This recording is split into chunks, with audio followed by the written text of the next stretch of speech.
issue clearing model is when we have healthy conflict, we can follow a model. So if I've got an issue with somebody, I'm going to follow an issue clearing model. And by the way, this is a process. So it doesn't have to be this process, but any process to follow when we have an emotionally charged issue is going to disengage that emotional side and engage the logical side simply by following a process. So we have a process at Fisher's. We call it the issue clearing model, and this is a baseball diamond, and what we're going to do is round the bases with our counterpart that we have the issue with.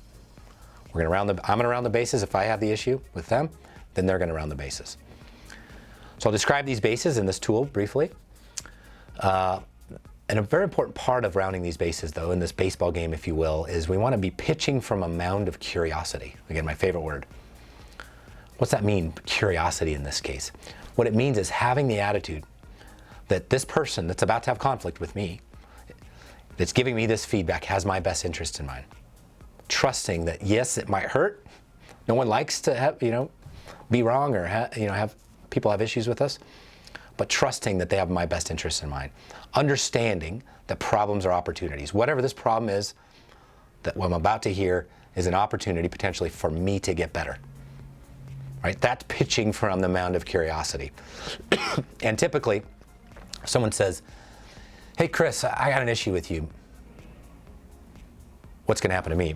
The wall's going to start to come up. I'm already defensive. I don't even know what the issue is yet. Right? I'm not, the emotions fill in my brain. I'm not in a good place to have healthy conflict.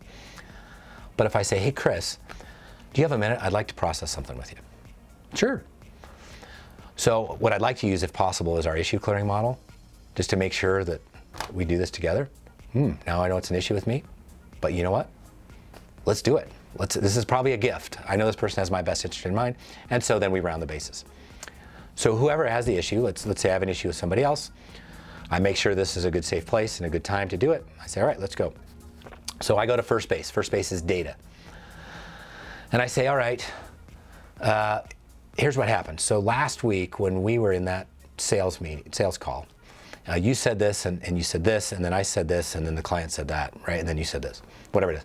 Is that true? Is that how you remember it? So data is just pure data. No emotion, no interpretation of that data, just some data. Here's what happened. Here's what he said. Here's what she said. Here's what you did. Whatever it is.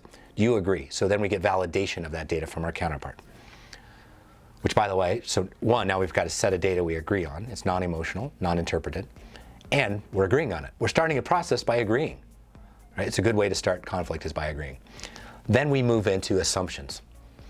And then you say, based on that data, here's the story I told myself. I told myself that you were trying to make me look bad, that you're gunning for my job, that you don't want me to get this deal, whatever. I told myself a story of that data. This is my interpretation. It's just mine, I get it. But that's what I told myself.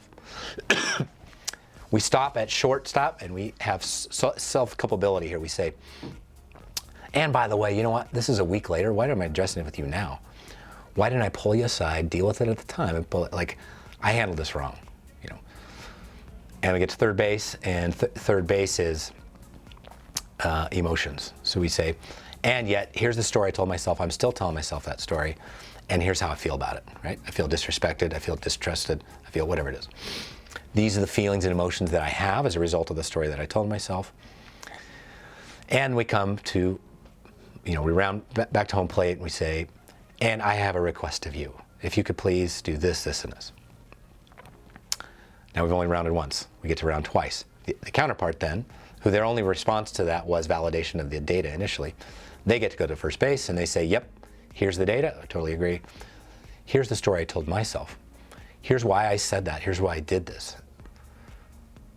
Right? And I also said the way you reacted, I told myself a story about you. Right? Then we move to self-culpability and say, now I understand how those words that I used could make you feel that way. Right? Here's self-ownership of this. But I got to tell you, Chris, I had these emotions. I felt angry. I felt like we used to be friends and now we're not. Whatever the feelings are, they express their feelings. And then we finish up with requests to say, yes, I accept your requests and I've got a few requests of you, and you have agreement. That's the issue clearing model, rounding the bases. It's a great way to have conflict, keep emotion out of destroying the relationship and the discussion. Finally, we have clarify, trust, and verify as a tool. I challenge you to ask yourself, First of all, have you ever been disappointed in somebody else? Yes, like 5 minutes ago, right? When you're disappointed in somebody else, a colleague, a spouse, your kids, whatever it is, ask yourself, did I set clear expectations? I was just disappointed. Did I set clear expectations of what would have not disappointed me? And I found, just personally, I have found 100% of the time I'm disappointed in somebody I did not set clear expectations. Now, if you did set very clear expectations and it was clear to them what those expectations were and then they disappointed you, you're having a different discussion. But chances are it's like, I didn't hear that, I didn't say that. Well, I sent you the email. You did? Prove it. Like, no, this is not healthy. Let's set clear expectations of what we want from each other.